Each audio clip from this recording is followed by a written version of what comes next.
Hmm, kain na, taob na ang kawali niyan. Ay, yung ano pala, Kaldero.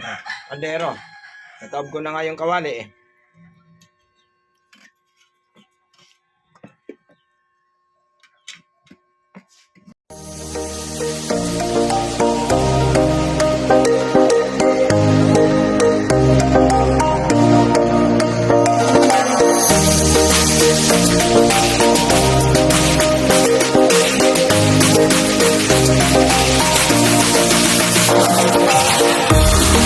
Morning guys! Good morning! Luto tayo ng adobo sa asin. Pasensya na kayo. Wala tayong cameraman kaya aalog-alog din yung ano na yan. Masyadong malaki yung kutsilyo ko. Wait lang. Yan. Palitan natin ng maliit.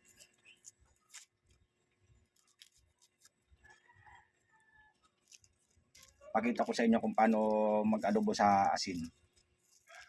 Ito lang yung ating sangkap guys. Ano lang to? Sibuyas, bawang lang, paminta, laurel, yun lang. Tapos asin. Siyempre, hiwa-hiwain lang natin yan ng maliliit. Kasi ito magiging ano rin to. Toasted din to mamaya. Sasabay ko sa ano, sa ating niluluto. Yan. Yan, ganyan lang. Ayan na nga pala yung guys, oh. Andyan na, oh. Ayan na yung ating niluluto. So ilagay natin tong ating tinadtad na sibuyas, bawang.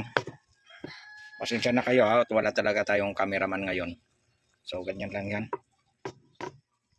Oh, wala pa pala akong sandok dito. Di bale, may sipit naman. Sipitin na lang natin.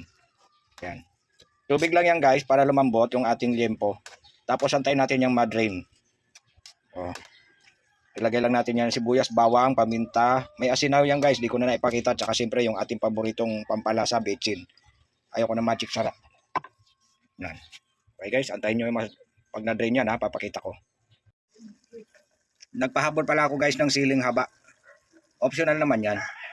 Medyo masarap kasi pag medyo maanghang. Pwede rin yung labuyo ilagay dyan kung mahilig kayo sa maanghang. Pwede rin yan. Ayan. I-drain lang natin yan ha.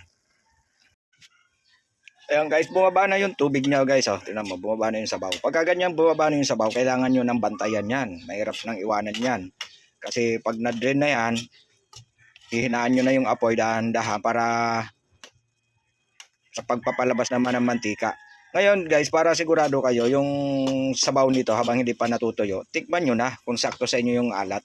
Huwag nyo masyadong paalatin kasi pag nawala yung sabaw, lalong aalat yon kasi ma-absorb niya lahat yung nilagay yung timpla guys. So antayin nyo na lang ha, ayan o, nagmamantika na siya. So antayin na lang natin tong mag golden brown.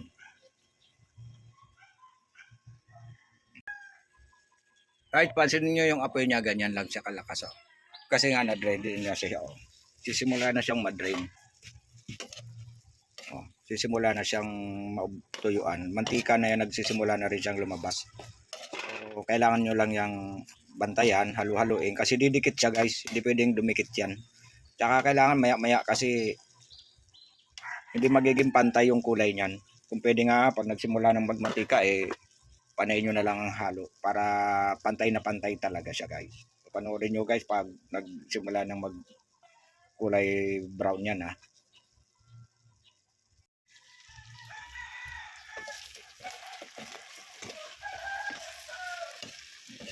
Nakakatakot maghalo guys, walang naghahawak ng handle ng kawali oh.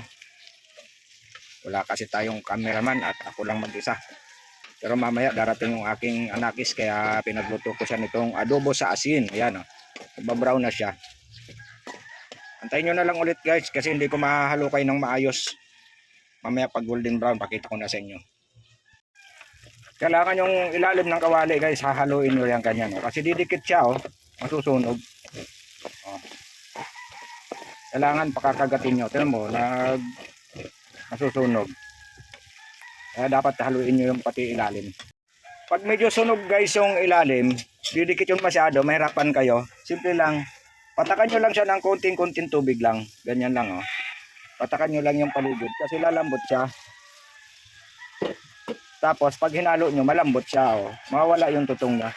Masarap kasi ano kasi yan, yung bawang sibuyas yan natututong diyan eh. Pangit pag nasunog yun, mapapait yun guys.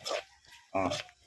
Kaya ganun ang technique guys. Pagka lalo kung malakas yung apoy nyo, masusunog agad yung bawang sibuyas nyo. Patakan nyo lang siya ng konting tubig para lumambot. Ito mo, nawala na yung sunog sa kawali. Oh. Kasi sumasama na siya pag in-slide mo siya. Sasama na siya dyan guys. Guys, brown na siya guys. Oh. Pwede na to kung mahilig kayong kumain ng medyo makapal yung taba. Pero ako kasi gusto ko medyo crunchy yan. So nasa inyo naman po yan. Basta wala pong pang-asim to. Sibuyas, bawang, paminta, laurel, bitsin. Asin lang po yan.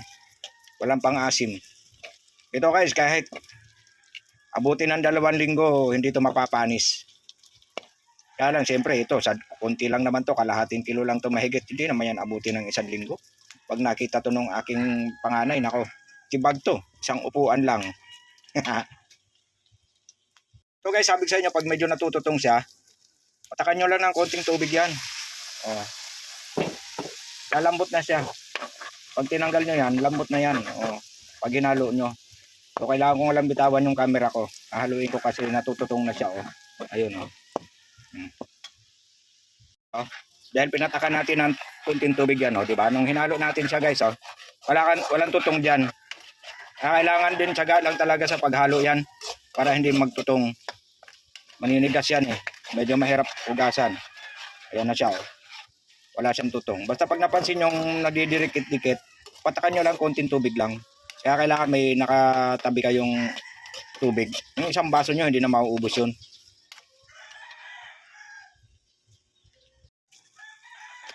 Guys, pansinin nyo, dumikit ulit siya. Oh. So, ganito ang technique niyan guys. Oh. Pipitikan nyo lang siya. Tapos, haluin nyo na. Oh, yan oh. Wala siya. Kailangan nyo lang lagyan ng konting tubig. Huwag nyo hayaan dumikit siya guys. Iitim yun, papait siya.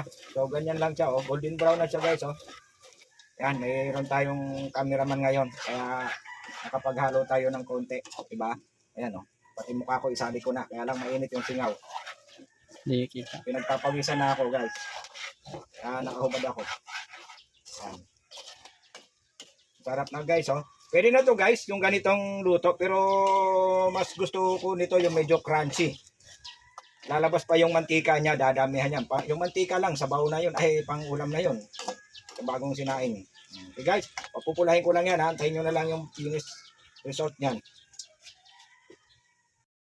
Ayan na yung sinasabi ko. Ayan oh, labas na yung mantika guys oh. Pansinin nyo oh. Sarap niyan sa kanin oh, yung mantika na yan oh. Sarap niyan oh. Tampin nyo yung taba ng liempo oh. Tapos mungayain nyo lang ng sa sinigang. Mas masarap yung ganyan eh. Pwede mong isabaw sa kanin yan. Lalo yung bagong hango. Naku, sarap. Ayos na to guys. Konti pa, ika-crunchy ko to ah. Pero kung gusto nyo ganyan, pwede na talaga yan. Depende naman sa panlasa nyo yan. Kung gusto nyo na medyo may ganyan pa yung taba oh. Okay din yan. Lambot na yan guys kasi ang daming nating tinubig kanina eh. Patakan natin guys ng konting tubig ha para yung mga dikit-dikit doon makalas. Yan. Gagatan ko yan bukas. Yan. O kaya mamayang gabi. Yan. All good na to guys. Sarap nito. Ang sarap nito guys. O adobo sa asin. Tibag na sinaing. Pwede na to.